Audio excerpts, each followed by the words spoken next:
time to take your seat. السلام الله عليكم ورحمة الله تعالى وبركاته. دعوة الكوسة دوادا برنامج كمحاكة عصب عيارها كبدا عاكتا وأذان وكلا كدعوتان جنال كيوتيوب عن كل هاي عصب لا تي في. برنامج كأيانو كيجدونا مانتا وحيابها كوسة كرداي عيارها يدو حلقان إيتاي حلقة حقاقا سوق اليبسي وفرين هاي يسيدو كلا كوحان عياريان عيار صاحب تنموسي سوق دياريان حل عياراتك وريالات غاردي بوفرمي دونا دوان. aynu ku bilownay kooxda kubadda cagta ee Arsenal ayaa u muuqatay inay iska iibinayso ciyaaryahanka goolkiibaha kaga ciyaara ee Liverpool Petroleno.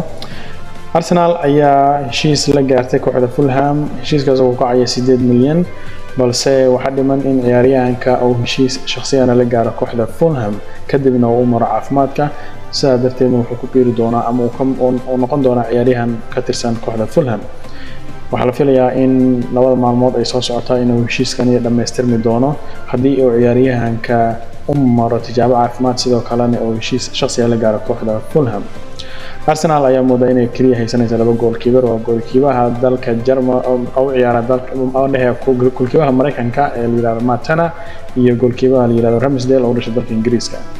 taageerayaasha Arsenal waxay leeyihiin Leno wuxuu ficnaan lahaa inuu sii joogo kooxda kubadda cagta Arsenal maadaama Europa League ee Arsenal u baahan tahay sanadkan inay xoog saarto sidoo kalena top 4. dhinaca kale kooxda kubadda cagta ee Barcelona ayaa la leeyahay waxay u jirtaa hal tilaabo kaliya inay la soo saxiixato daafaca u ciyaara kooxda kubadda cagta ee Sevilla ee la yiraahdo Julius Koundé ayaan ogeyn Chelsea inay raadinaysay, Chelsea ay dalab ku gudbisay balse dalabkooda aan laga soo jawaabin. ciyaaryahanka ayaa heshiis shakhsi ah la gaaray kooxda kubadda cagta ee Barcelona. waa ciyaaryahankii labaad ee laga dulqaaday kooxda Chelsea markii ciyaaryahanka hore laga dulqaadan uu ahaa Rafinha oo ciyaari jiray kooxda kubadda cagta Fulham kooxda kubadda cagta ee Leeds balse hadda ka tirsan kooxda kubadda cagta ee Barcelona. waxaa la leeyahay maalmaha dhow waxay Barcelona la gaari doontaa heshiis rasmi ah kooxda kubadda cagta Sevilla si ay ula soo wareegto ciyaaryahankan daafaca kaga ciyaara kooxda Sevilla ee la yiraahdo Julius Koundé. Barcelona ayaa aad isu qalabaynaysa xilli ciyaareedka soo socda iyadoo ciyaartoy dhowr ay la wareegtay, balse wali waxa la dhihi jiray Barcelona waxa lacag ma hayso ee ciyaartoyda ku iibsato, balse waxa moodaa inay Barcelona markaa iibsanayso. dhanka kale kooxda Bayern Munchen ayaa waxa la leeyahay director-kooda ama agaasimaha kooxda Bayern ee la yiraahdo Oliver Kahn ayaa ahaa goolkiibihii kooxda kubadda cagta Bayern Munich ee hore, balse hadda waa agaasimaha kooxda kubadda cagta Bayern Munich.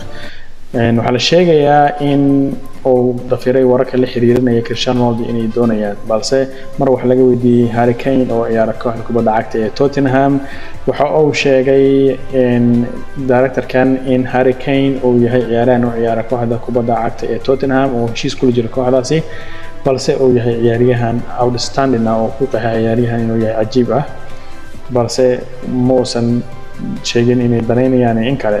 kaliya wuxuu sheegay inuu yahay ciyaaryahan Tottenham ah, taasi oo loo qaadanayo inuu xushmaynayo ciyaaryahan ka tirsan kooxda Tottenham inuu ka hadlo xilligan, balse wuxuu sheegay inuu ciyaaryahanka yahay mid fantastic ah oo cajiib ah. ma jiraan warar badan ee suuqa iibsiga ee naadiyada waaweyn la xiriirinaya ciyaartoy ay doonayaan waqti xaadirkan. welina waxa lagu jiraa xilligii fasaxa ee naadiyada ay mataqaanaa ku tagayeen safarada kala duwan caalamka.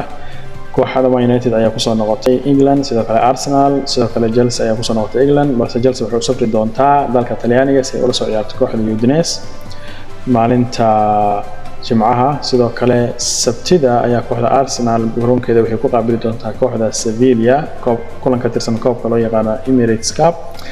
sidoo kale Man United ayaa u safri doonta Spain iyadoo la ciyaari doonta kooxda Atletico Madrid. kooxda kubadda cagta ee la yiraahdo Real Madrid ayaa iyadana waxay la ciyaartay xalay ciyaar ka tirsan ciyaaraha saaxiibtinimo ee ku joogta dalka Mareykanka. kooxda America ayay la ciyaartay 2-2 ayay ciyaarta ku soo dhamaatay. Benzema iyo Hazard ayaa u dhaliyay labada gool Real Madrid. waad ku mahadsantihiin daawashada barnaamijka iyo la socodkiisa. fadlan hadaa ku cusubtahay channelka subscribe saar, sidoo kale like saar videoga si asxaab fara badan u gaaro.